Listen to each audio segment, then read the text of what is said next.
algunos de este grupo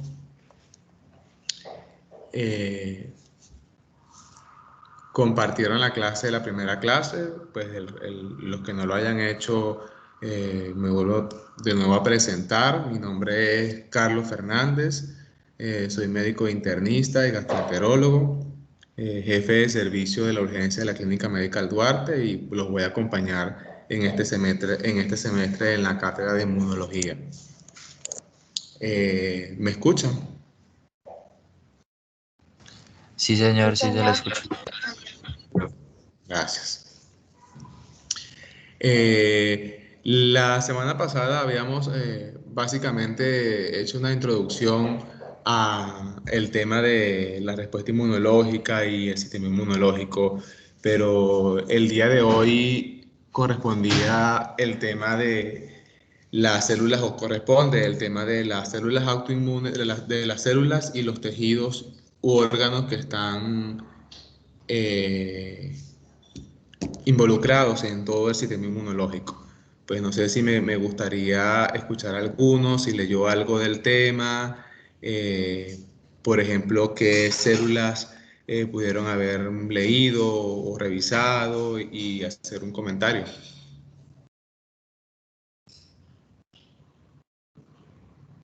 No todos al mismo tiempo.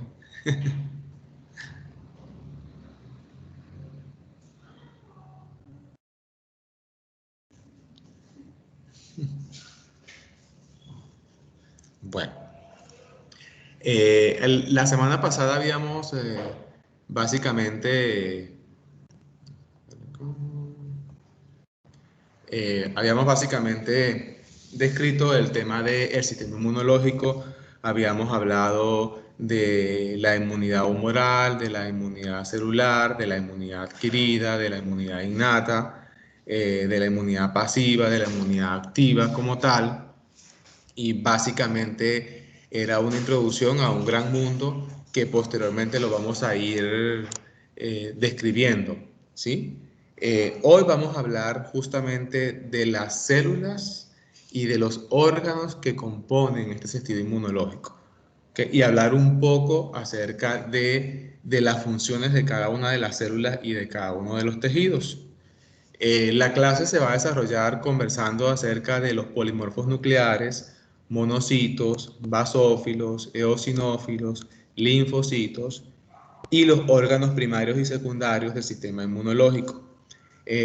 Justamente es bien importante como que conocerlos, determinarlos, porque en la práctica clínica del día a día de cualquier médico van a tener contacto con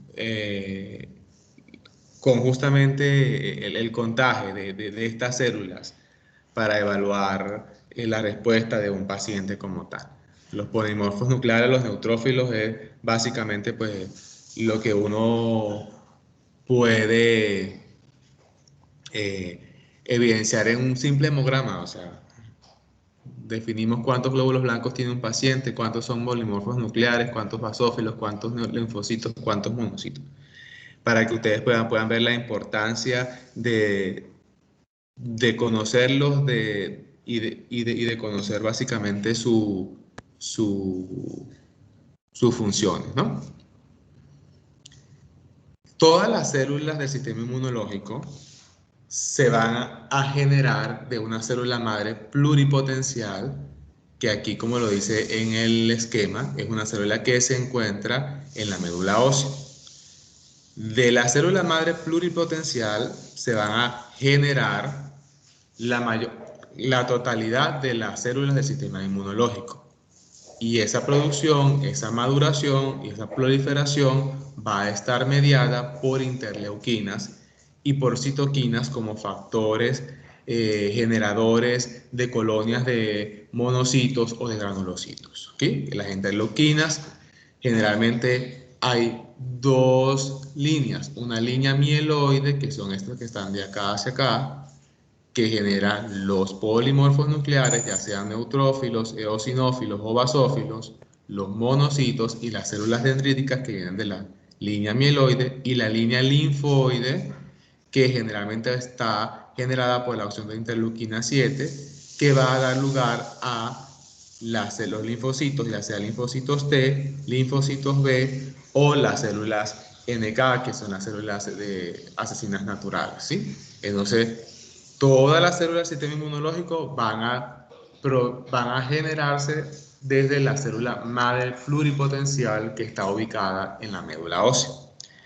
Vamos entonces a ir describiendo las células del sistema inmunológico más importantes.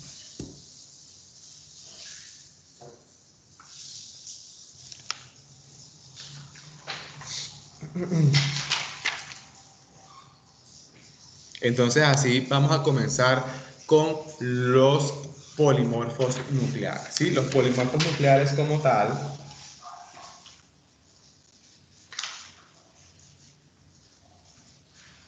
ya un segundo que tengo un problemita aquí. Ya voy con ustedes.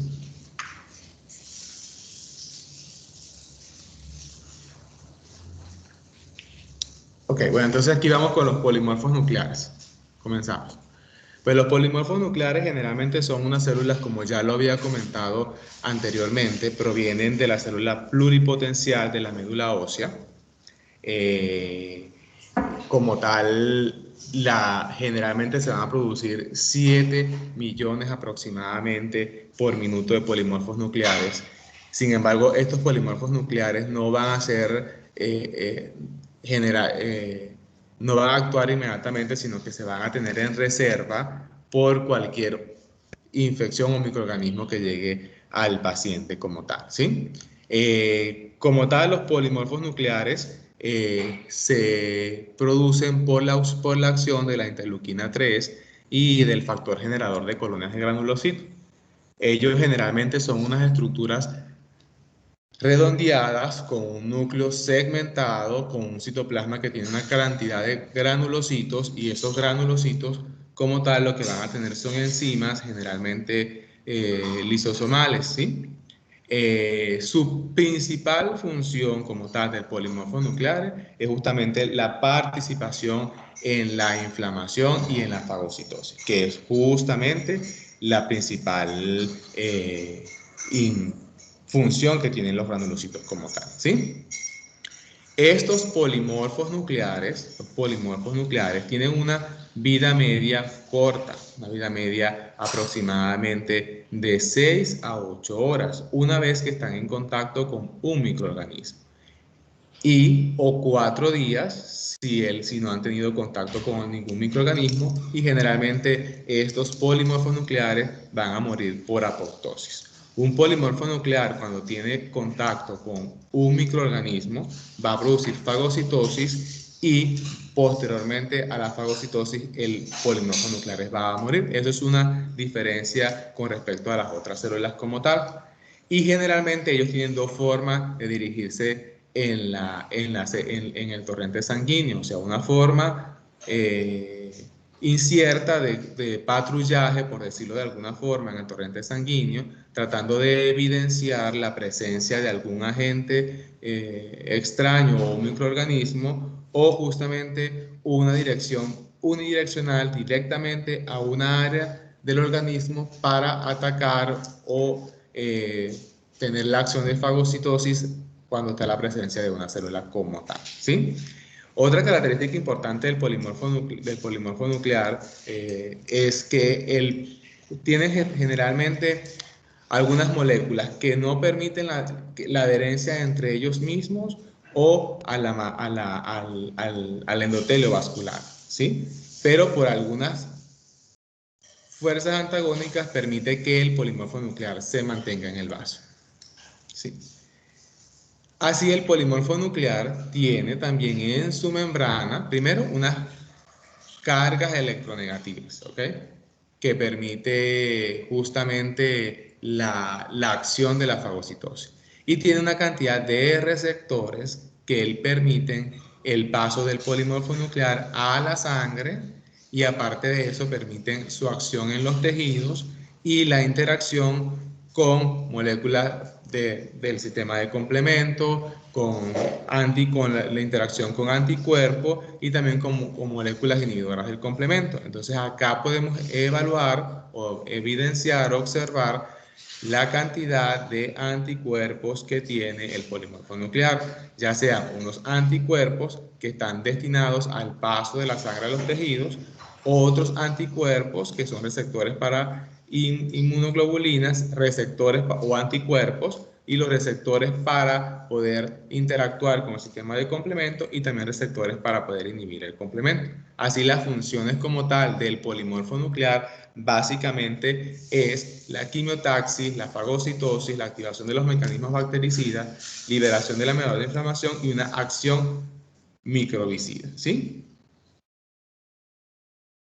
La siguiente célula, como tal, que podemos evidenciar acá en el sistema inmunológico, que también es muy importante, aunque todas las células del sistema inmunológico son de vital importancia, son los monocitos. ¿Okay? Los monocitos justamente también provienen de la célula pluripotencial, la célula madre pluripotencial ubicada en la médula. A través de la acción de la interleuquina 3 y del factor generador de colonias, de granulocitos y de monocitos, pues ellos se van a diferenciar hasta llegar a monocitos, ¿sí? Estos monocitos se pueden dividir en dos subpoblaciones, dependiendo si expresan unas moléculas. Si expresan la molécula CX3CR1 o la molécula CCR2. Van a dividirse en monocitos con expresión de la molécula CX3CR1, que esta molécula permite que este monocito pase al torrente sanguíneo y pueda a través del endotelio llegar a los tejidos para en diferentes tejidos tener una opción más que todo de fagocitosis de macrófago. Y la otra subpoblación de monocitos o la otra población de monocitos son aquellos que expresan en su membrana la molécula CCR2. Estos monocitos que están en el torrente sanguíneo van solamente a pasar al tejido cuando esté la presencia de un proceso infeccioso o un proceso agresor que esté contra el organismo, y los monocitos deben llegar hasta el tejido.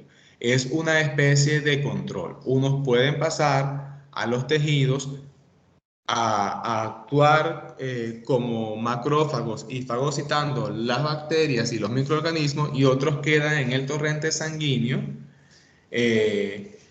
con un efecto de patrullaje. Y una vez que haya un proceso de infección, pues ellos van a pasar a los tejidos como tal. Es importante saber que cuando un monocito, cualquiera de estos monocitos que tenga expresión CX3CR1 o CCR2, al estar en contacto con un agente patógeno, ellos van a convertirse en macrófagos. Se convierten en macrófagos, fagocitan la bacteria o el microorganismo y lo trasladan o lo transportan hasta el ganglio linfático o el vaso para poder generar allí la respuesta, generalmente una respuesta de inmunidad adquirida. Profe, Dígame. una pregunta con respecto a los macrófagos. Estos, o sea, estos monocitos se vuelven macrófagos cuando pasan al tejido. No, cuando están en contacto con un antígeno. Ellos pasan al tejido, ¿verdad? Los monocitos, y forman parte del sistema retículo endotelial, que más adelante se los voy a comentar. Bueno, aquí se los estoy comentando. Aquí vamos a comentar. Si el monocito pasa al tejido, sin necesidad de que haya un proceso infeccioso, son los que tienen la expresión de la molécula CX3CR1. Pasan al tejido sin necesidad de haber un proceso infeccioso. Simplemente van a formar parte del sistema retículo endotelial. Cuando están allí en el tejido en contacto con un microorganismo, se convierten en macrófagos, ¿sí? Los otros monocitos, que son los que que expresan la molécula CCR2 van a estar en el torrente sanguíneo, patrullando, van a ir al tejido solamente cuando hay un proceso infeccioso. Igualmente ellos se van a convertir en macrófagos una vez que estén en contacto con un agente patógeno. Si no están en contacto con un agente patógeno, ellos definitivamente pues, no hacen la transformación a macrófago. ¿Sí me expliqué? Sí, profe, gracias. Sí.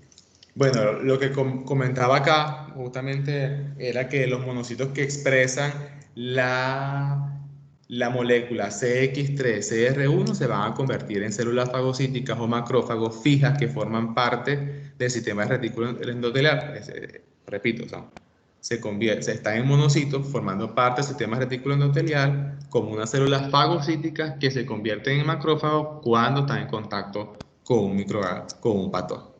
Entonces ellas van a ir directamente a diferentes tejidos, ¿no? Al peritoneo, donde pues van a tomar el nombre de macrófagos peritoneales, al hígado, donde se toma el nombre de células de Kupffer, al sistema respiratorio, que son los denominados macrófagos alveolares, al sistema nervioso, que son los denominados microglías. Los osteoclastos son justamente monocitos que están en el tejido óseo, y las células sinoviales tipo A, que están justamente en la articulación. Todos ellos allí formando parte del sistema retículo endotelial o del tejido retículo endotelial, para que en el momento que esté la presencia de un patógeno, ellos puedan transformarse a macrófagos y tener la primera acción de fagocitar al microorganismo, ya sea bacteria, virus o parásito que esté justamente en estas áreas, ¿sí? Bueno, eso básicamente es el tema de los monocitos. Bueno, los monocitos, aparte de eso, ellos también van a tener como tal, diversas funciones. O sea, los monocitos van a detectar, ingerir y destruir el microorganismo. Van entonces a tratar de destruir el microorganismo, identificar la partícula más antigénica y presentársela a los linfocitos en el ganglio o en el vaso. Van a viajar a través de los conductos linfáticos con la partícula antigénica para poder presentárselo justamente a los linfocitos T, y de allí comenzar toda una respuesta inmunológica que ya pues generalmente, si son linfocitos T, la respuesta inmunológica adquirida, o linfocitos B, la respuesta inmunológica humoral. Los linfocitos, los monocitos adoptan nuevos procesos que le permiten ampliar su poder bactericida. Hay un ejemplo bien claro, por ejemplo, con el Mycobacterium tuberculosis, los monocitos. Generalmente el monocito, para poder destruir el Mycobacterium tuberculosis, debe producir óxido nítrico, pero él no tiene originalmente esa función. ¿De qué pasa? El monocito está en contacto con el Mycobacterium tuberculosis y generalmente trata de fagocitarlo, pero no lo puede destruir completamente. Se necesita de la acción del factor de necrosis tumoral gamma para que genere un proceso de enseñanza, por decirlo así, de enseñanza a la célula, y producir ella misma el óxido nítrico que la va a ayudar a destruir completamente el Mycobacterium tuberculosis. Ese es un ejemplo de que el monocito puede adoptar nuevos procesos o puede aprender como tal, nuevas estrategias o diferentes estrategias frente a la presencia de un microorganismo que él no pueda controlar en primer lugar, ¿sí? Los monocitos también van a estar involucrados en el proceso de la remoción de tejidos envejecidos. Los tejidos que están envejecidos en el organismo, las células las células muertas por apoptosis, todas las células apoptóticas, ¿sí? El sistema de los residuos el sistema de trombosis como tal, va a estar involucrado en el monocito. Va a ser como una especie de barrido, una especie de limpieza, y va a remover todos esos tejidos envejecidos, todas las células muertas, y aparte, o células que sufrieron apoptosis, y también algunos residuos de algunos procesos del organismo como tal. Y aparte de eso, el monocito tiene una función como tal de producir citoquinas, quimioquinas y factores del sistema de complemento. En este esquema más o menos podemos ver un monocito, definir que el monocito como tal, ¿verdad? Tiene en su membrana una cantidad de receptores. O sea, básicamente, cada una de las células del sistema inmunitario son bien inteligentes y están bien dotadas en su membrana de una cantidad de receptores que le permiten interactuar con otras moléculas y con otros microorganismos y son los que van a desencadenar la respuesta y la función como tal de la célula inmunológica. Así como anteriormente teníamos en el neutrófilo polimorfo nuclear una cantidad de receptores que lo ayudaban o que le dan la función, la capacidad de unirse a complementos, anticuerpos y generar la fagocitosis, así el monocito como tal va a tener en su membrana una cantidad de receptores destinados a generar la función de protección del monocito como tal, ¿sí? El monocito tiene entonces unos receptores de membrana, que acá muy bien están descritos, que van a determinar su paso de la sangre a los tejidos. Otros receptores que están destinados a la fagocitosis y otros que están destinados a la defensa contra el complejo o el sistema de complemento. ¿Sí? Bueno. ¿Alguna pregunta con los monocitos?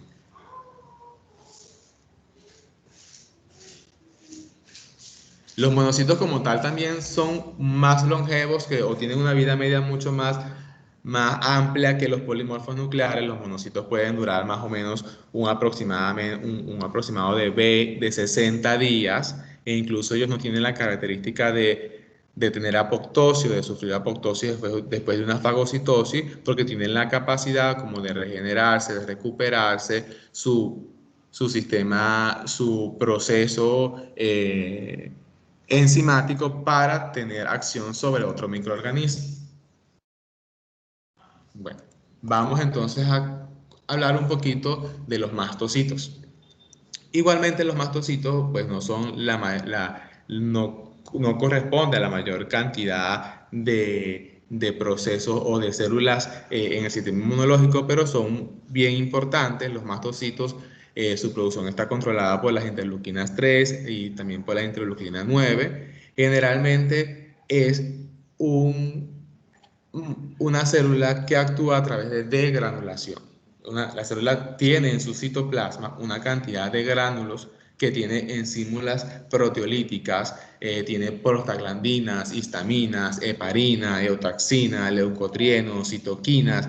Son una cantidad de sustancias y moléculas que están dentro del citoplasma del mastocito y que van a contribuir al proceso de inflamación, ¿sí? Igualmente el mastocito, como las células anteriores, van a tener dentro de su membrana una cantidad de receptores que van a determinar sus funciones, ya sea unas funciones de migración o unas funciones como tal de activación, ¿sí? Son numerosos grandes. Dígame. Profe, Señor, dígame. profe, ¿en qué facilita el proceso inflamatorio con la heparina que tenía ahí el mastocito? Dígame cómo es la pregunta, amigo. ¿En qué facilita el proceso inflamatorio de la heparina? A la Estaba ahí heparina. Sí, dentro del mastocito. sí, bueno, el tema allí fíjate que dentro de, que del proceso inflamatorio o de todo el proceso de inflamación, que es un proceso bastante complejo, ¿verdad? Van a haber unos mediadores de inflamación. Cuando hay inflamación o el proceso de inflamación como tal, pues que no es como tal el tema actual, pero va a generar unos microprocesos, procesos proliferación de sustancias quimiotáxicas, de citoquinas, generación de microembolismos en el endotelio, en el endotelio capilar, ¿sí? Y justamente la heparina va a tener una acción de evitar, ¿verdad? El efecto trombótico, por decir de alguna forma, de los pequeños vasos, de los capilares en el proceso de inflamación. Esa es justamente la acción de la heparina que tienen los gránulos de los mastocitos. ¿Sí? Sí, profe, gracias. Bueno, evidentemente es una célula bien, bien importante. Vamos a ver aquí. Sí se ve la presentación, ¿cierto? No, señor. Ahí No, se ve la profe, no se ve. Tienen que compartir otra vez. Ah,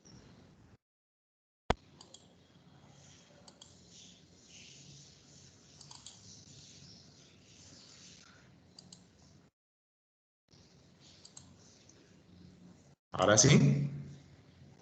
Ahora sí, sí, señor. Vale. Los eosinófilos también que forman parte del 6 al 3, del 3 al 6% de la totalidad de las células del tejido inmunitario, generalmente son unos polimorfos, igualmente provienen de la célula madre pluripotencial, su generación o su producción está definida o está basada o está manejada por la acción de las interleuquinas 3. Es una célula que generalmente se va a colonizar ciertas áreas del organismo, como lo es el tracto gastrointestinal, la mucosa mamaria y la mucosa de todo del aparato genital femenino. Allí él va a estar involucrado no solamente en procesos inmunológicos, sino también en procesos de maduración de las diferentes células o de las diferentes funciones de estos aparatos como tal. Es un núcleo que generalmente está bilobulado y justamente también el citoplasma, como las otras células, está rico en gránulos que tienen enzimas que generalmente ayudan a la destrucción o al ataque o al proceso de los microorganismos. ¿Sí? Él tiene una característica que es la producción de peroxidasa, que generalmente va a actuar sobre las estructuras parasitarias, sobre todo en su fase larvaria. Entonces muchas veces no es como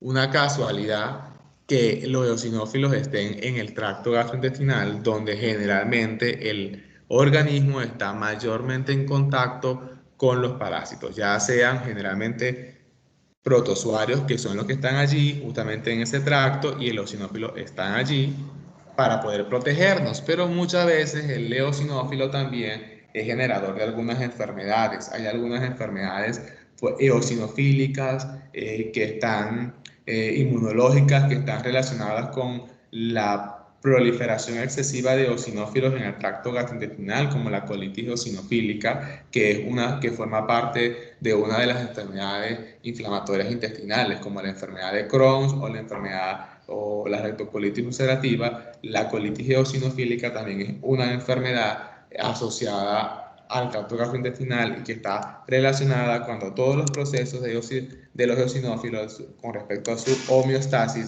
pueden fallar, ¿sí?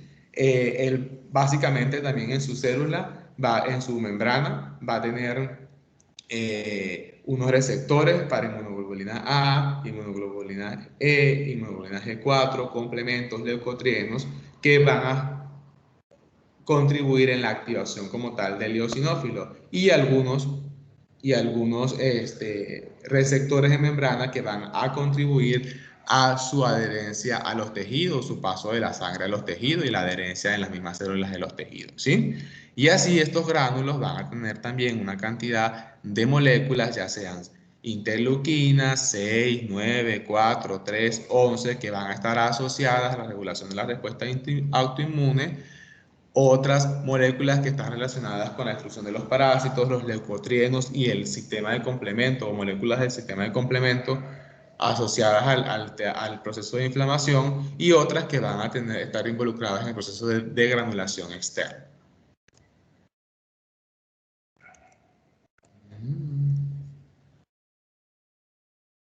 Bueno, vamos con las células dendríticas.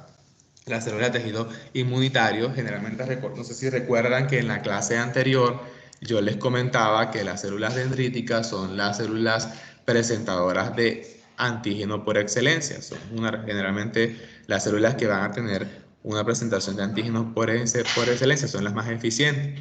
Las células dendríticas justamente provienen de la célula madre pluripotencial, y a través de la acción de la interleuquina 3 básicamente se van a poder madurar hasta generarse una célula dendrítica como tal. Se encuentran en diferentes formas, pueden ser células en velo, pueden ser las células interdigitadas cuando están en el vaso, y son unas células que vamos a conseguir muchas veces en la piel y en la mucosa, porque forman parte de la primera línea de ataque en el sistema, en las respuestas inmunológicas como tal. Entonces en la piel se reciben el nombre de células de Langerhans, ¿sí?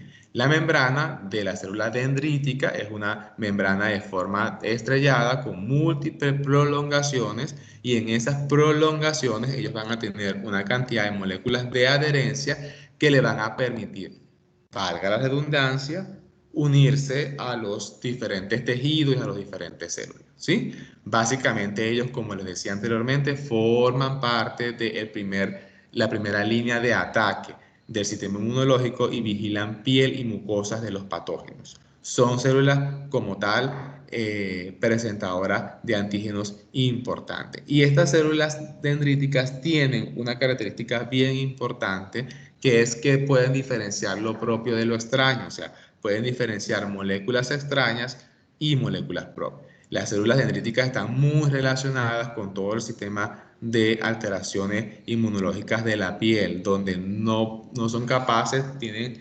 la deficiencia de diferenciar si corresponde a una molécula extraña o una molécula propia. ¿Alguna pregunta?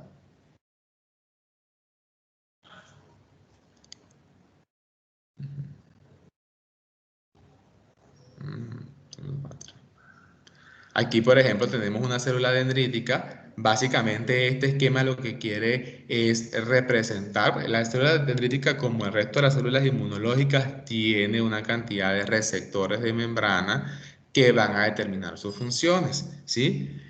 Una vez que la célula dendrítica como tal está en contacto con el antígeno, evidentemente ellos van a tener una acción de fagocitosis. Generalmente todas las células del sistema inmunológico van a tener la función de fagocitosis, pero ella va a presentar ese antígeno justamente a nivel del ganglio linfático al linfocito T, para que este linfocito T pueda generar o contribuir la respuesta inmunológica, que es generalmente una respuesta celular de la inmunidad adquirida.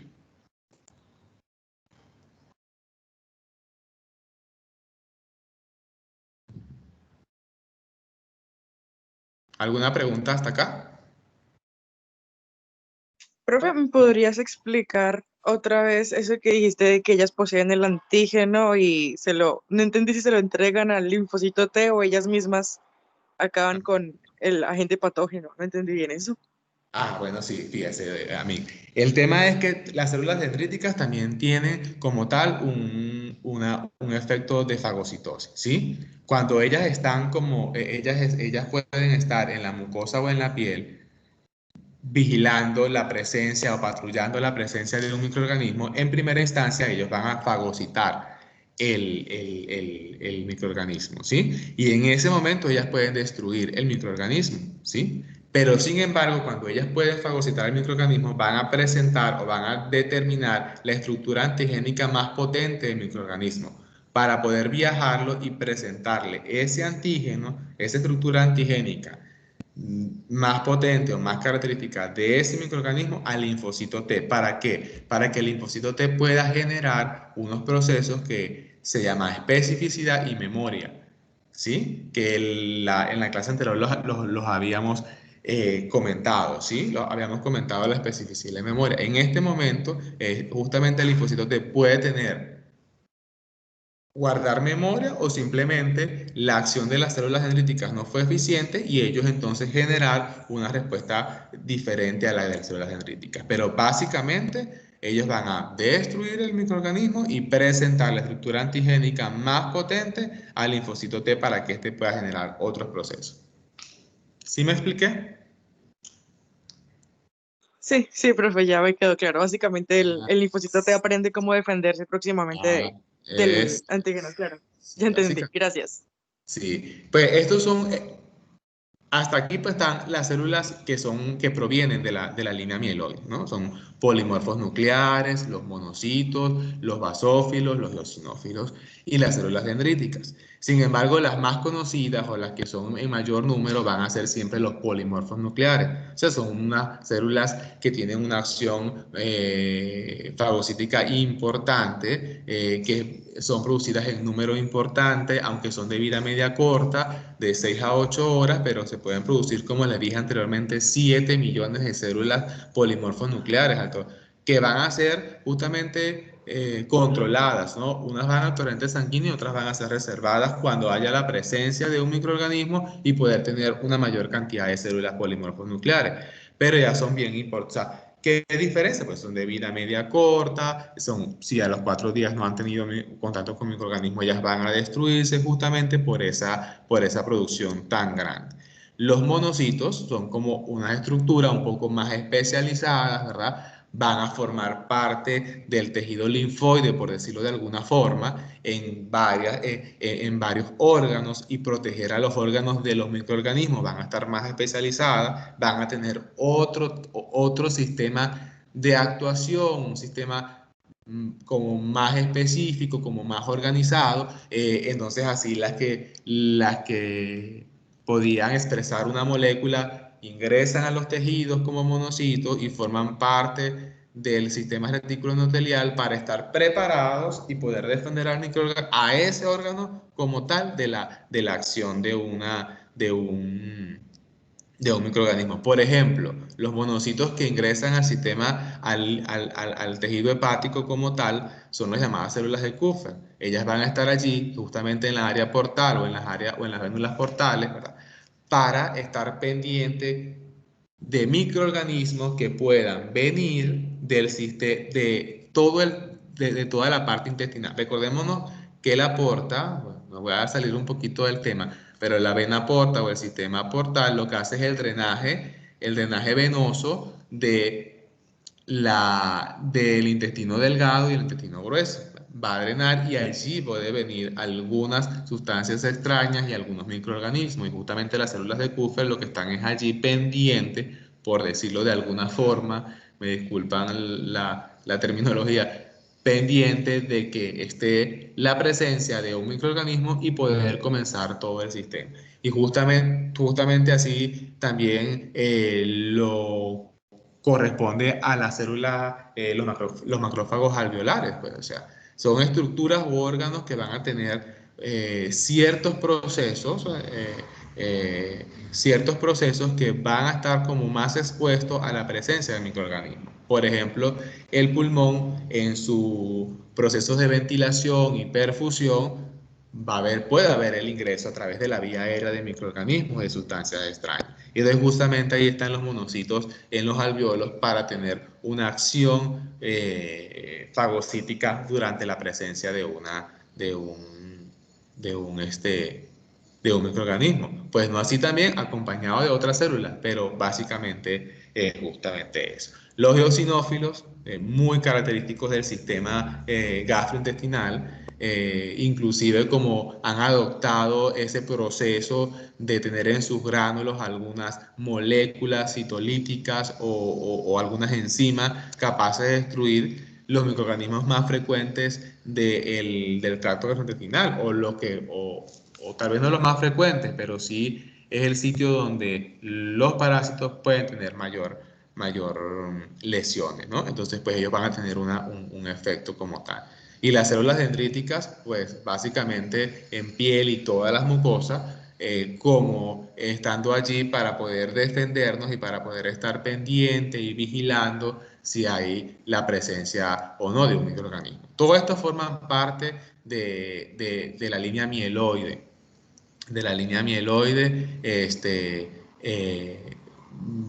del sistema inmunológico como tal, y que todas provienen justamente de la célula madre pluripotencial que está ubicada en la médula ósea, ¿sí? Y pues usted básicamente después, pues, o sea, la alteración hasta de esta producción posteriormente es la que va a definir la presencia o no de otras patologías mieloproliferativas como las leucemias, ¿no? Pero ya eso es un tema de otra cátedra y no es momento académico para ustedes conocer ese tipo de cosas. Pero justamente allí, en esa formación de células del sistema inmunológico desde la célula madre pluripotencial y que se diferencian y se maduran en mieloblastos, en células dendríticas, en monoblastos, en células monocíticos, en polimorfos nucleares, ya sean basófilos, eosinófilos, polimorfos nucleares, las lesiones o las alteraciones de ese proceso son los que están involucrados en las leucemias mieloides agudas o crónicas. Pero eso no es tema simplemente un comentario. Bueno, la otra línea del sistema inmunológico de las otras células son las células, los linfocitos, ¿no? Que forman parte de la línea linfoide y que también, como los anteriores, provienen de la célula madre pluripotencial que está ubicada en la médula ósea como tal, ¿sí? Los linfocitos generalmente van a estar allí en la médula ósea produciéndose, algunos quedan allí para madurarse y otros van hasta el timo para poder madurarse como tal, ¿sí? Los linfocitos están mediados básicamente por la interleuquina, o su producción está mediada por la interleuquina 7, ¿no? Con alguna actuación o alguna injerencia de la interleuquina 3, pero la interleuquina 7 es la que generalmente determina la producción de linfocitos. Los linfocitos, como ustedes como yo se los nombré anteriormente, y ustedes imagino que lo han estudiado, están involucrados generalmente en la inmunidad adaptativa, ¿sí? Y hay subgrupos distintos con diferentes funciones y estructuras, ¿no? Hay un subgrupo grande de linfocitos B y linfocitos T, y esos linfocitos T a su vez se pueden dividir en linfocitos TSD4, TSD8, efectores, reguladores de muerte, linfocitos de natural killer o de muerte, o que le llaman los linfocitos asesinos, ¿sí? Y a su vez también los linfocitos B se pueden dividir en otros linfocitos de zona marginal, foliculares y linfocitos B1. Los linfocitos B se producen en la médula ósea, actúan en la inmunidad humoral y son productores de anticuerpos, que eso lo habíamos hablado en la clase anterior. Y los linfocitos T son producidos en la médula ósea y maduran en el timo. Actúan principalmente en la inmunidad celular.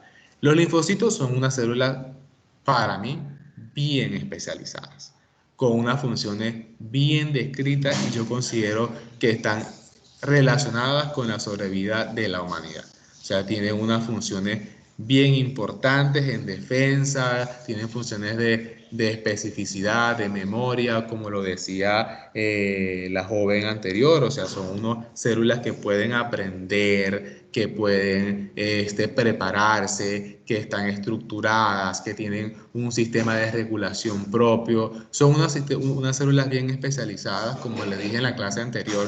Yo creo que las neuronas son como las primeras células especializadas, y después le siguen los linfocitos.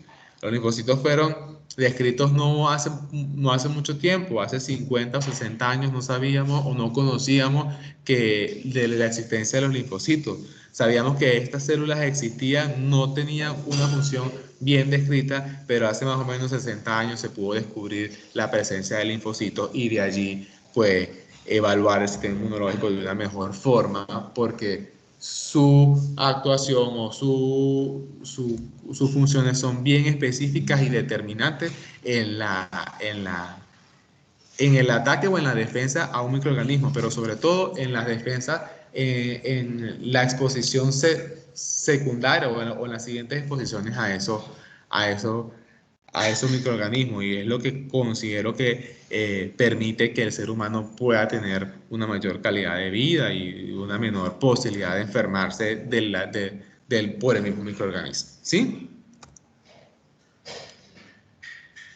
En esta gráfica básicamente tenemos pues los tipos de linfocitos que podemos evaluar, o los más importantes. Tenemos el linfocito TCD4, el linfocito CD8, el linfocito T regulador, el linfocito NK, el linfocito T alfa gamma, ¿sí?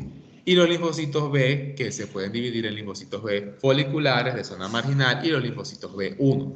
Cada uno va a tener como tal una función. Los linfocitos TCD4 van a tener la diferenciación del linfocito B, van a actuar sobre la activación del macrófago y estimulan la inflamación.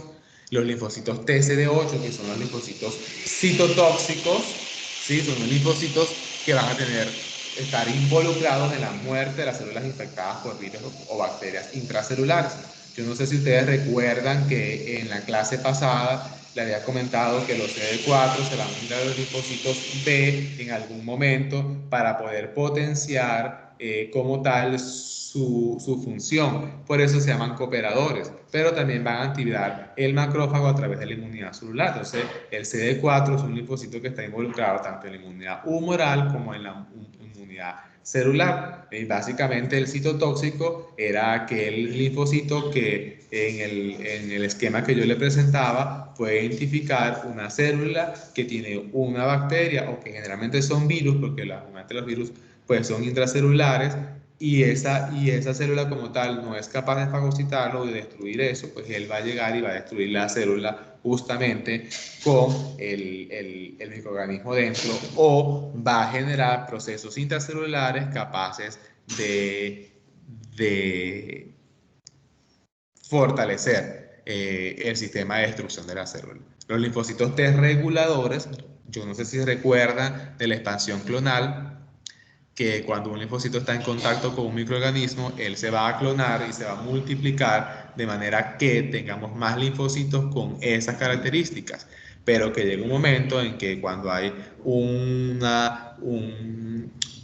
cuando el proceso ya es controlado, el proceso infeccioso, pues van a quedar esta cantidad de linfocitos. De linfocitos como tal, los linfocitos T reguladores van a tratar de inhibir o de destruir esos linfocitos clonados para poder contribuir con la homeostasis del sistema inmunológico como tal, ¿sí? Entonces así ellos suprimen la función de otros linfocitos T. Los linfocitos TNK, ¿verdad?, que son los linfocitos asesinos, suprimen o activan respuestas inmunitarias innatas y adaptativas, ¿sí? El linfocito NK como tal es un linfocito que no necesita tener memoria o especificidad, simplemente es un linfocito que está en el torrente sanguíneo, y cuando está en presencia de un microorganismo, él va a destruirlo, va a destruir la célula infectada y el microorganismo, ¿ok? A través de un proceso osmótico. El linfocito TNK va a generar sobre la célula afectada unas porinas que van a proliferar y generar un canalículo en la membrana de la célula afectada, y por ese canalículo va a haber la entrada de electrolitos y agua que van a aumentar el tamaño de la célula, y la célula se va a destruir por una presión osmótica como tal, ¿sí? Y los linfocitos alfa gamma, que son linfocitos con función cooperadora y citotóxica, ¿sí? Los linfocitos B se van a dividir en tres linfocitos: linfocitos B foliculares, linfocitos C de zona marginal y los linfocitos B1. El más importante generalmente es el linfocito B folicular, ¿no? ¿Por qué? Porque es el que va a tener una cantidad de receptores de membrana que le van a poder dar la capacidad a él de interactuar con una gran serie de antígenos, ¿sí? Entonces los anticuerpos tienen diversas especificidades frente a muchos tipos de moléculas y por eso es el que es más importante y el que tiene mayor acción en la inmunidad humoral, que es donde está involucrado el linfocito B, ¿sí? Igualmente el linfocito de zona B, de zona marginal, o el linfocito B1 como tal, van a tener la misma cantidad, o sea, la misma acción frente a la inmunidad humoral y la misma producción de anticuerpos, porque recordemos que los linfocitos son los que producen los anticuerpos, pero va a tener una menor especificidad porque no va a tener la cantidad de receptores de membrana que tiene el linfocito B folicular. ¿Sí? ¿Alguna pregunta?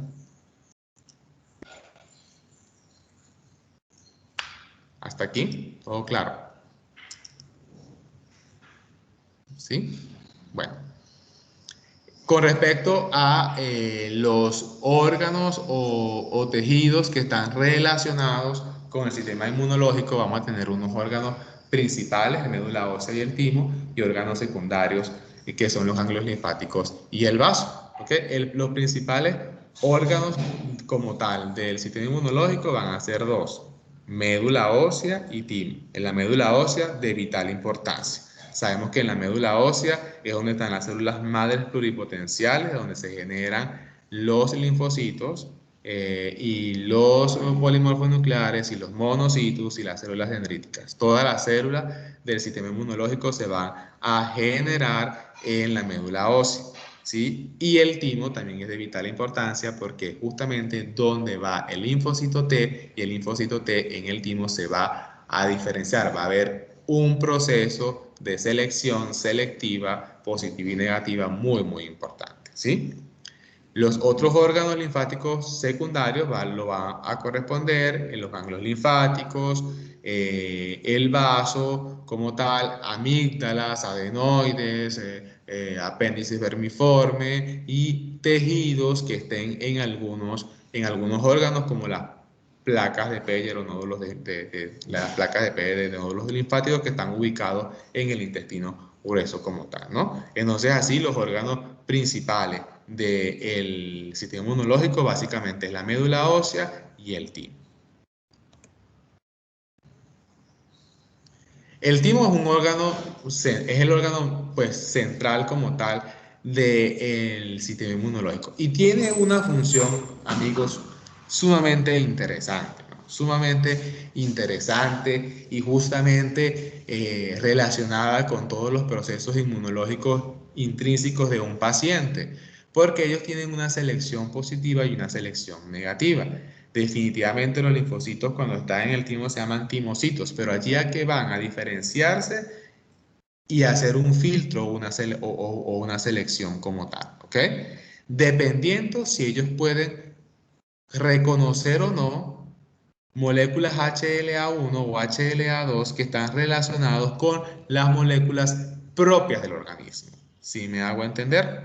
Por ejemplo, si esos linfocitos, los linfocitos que son positivos para CD4 o CD8, que son los linfocitos cooperadores o los linfocitos CD8, que son los citotóxicos, porque otros están relacionados con otros procesos, se van a determinar primero si ellos no reconocen la molécula HLA1 o HLA2. Si ellos no reconocen la molécula HLA1 o HLA2, entonces no son capaces de diferenciar lo propio de lo extraño, ¿sí? Y ellos van a morir por apoptosis, allí mismo en el vaso.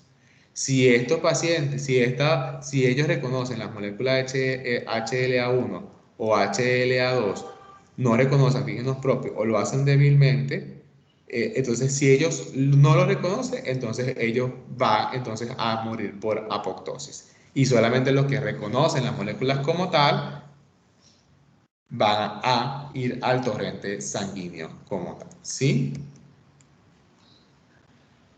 Y lo otro, pues generalmente, que pues, me gusta mostrar muchas veces la estructura del ganglio linfático, que es sencilla, pero me parece como simpática. Generalmente los ganglios linfáticos, recuerden que van a tener linfocitos T y B las células dendríticas, que eran las mejores presentadoras de antígenos, iban hasta los ganglios linfáticos, entre una de las células, ¿no? A presentarle a los linfocitos T y B las estructuras antigénicas más potentes para que ellos pudieran generar procesos de especificidad y procesos de memoria como tal. Ellos están ubicados en los drenajes de los canales linfáticos, tienen un canal aferente por donde viene linfa cargada de células de macrófagos y de células dendríticas que vienen con información antigénica, y tienen un canal eferente por donde van a salir justamente los linfocitos T programados y los linfocitos T programados y ya activados, generalmente vírgenes porque no han tenido contacto con el microorganismo, pero sí tienen una memoria y una especificidad como tal. ¿Alguna pregunta hasta acá, chicos?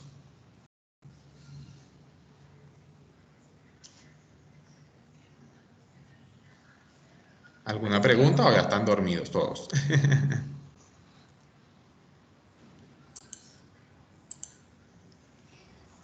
Creo que no hay preguntas.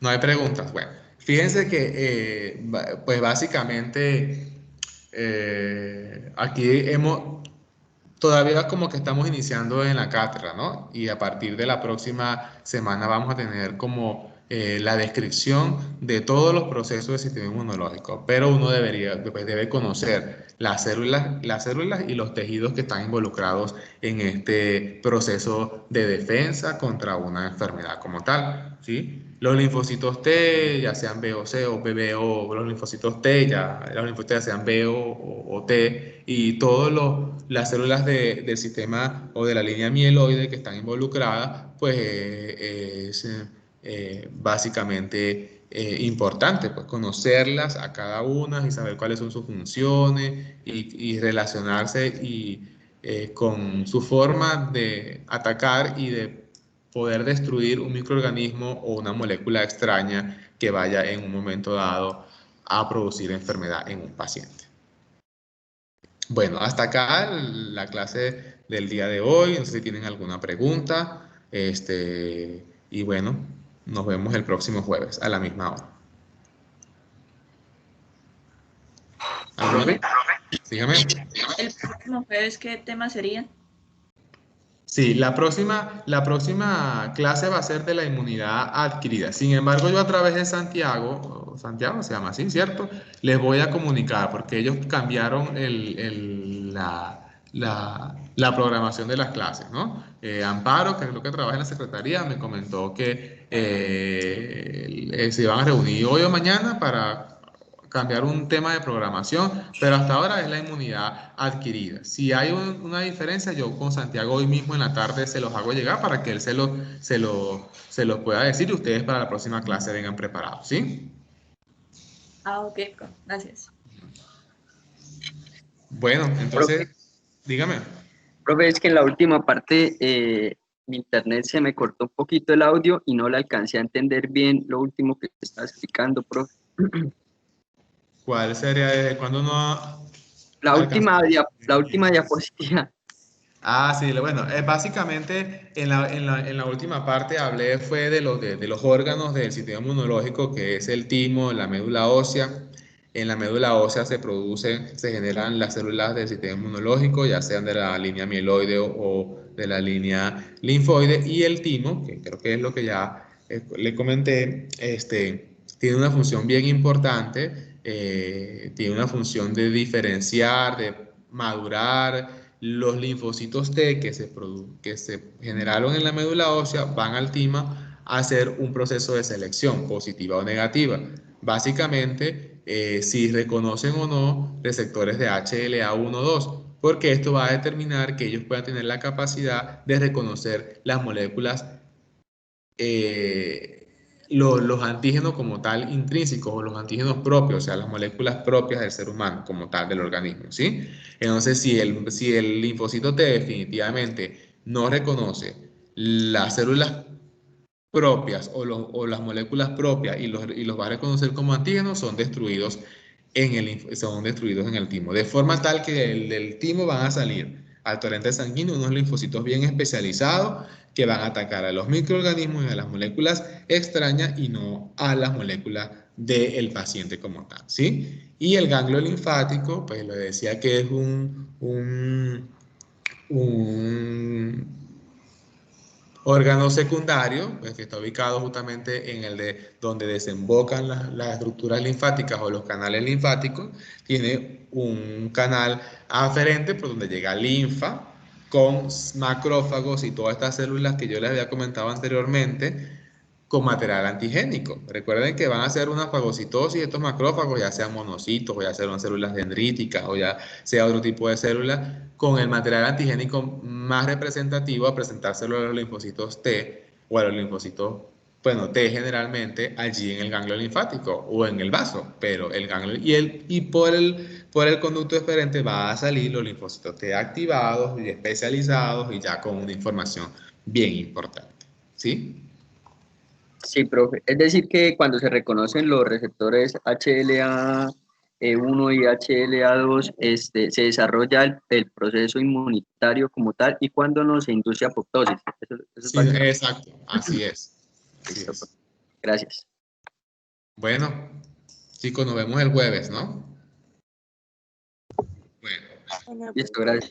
Listo, profe, muchas gracias. chao. Gracias, profe. Gracias, profe.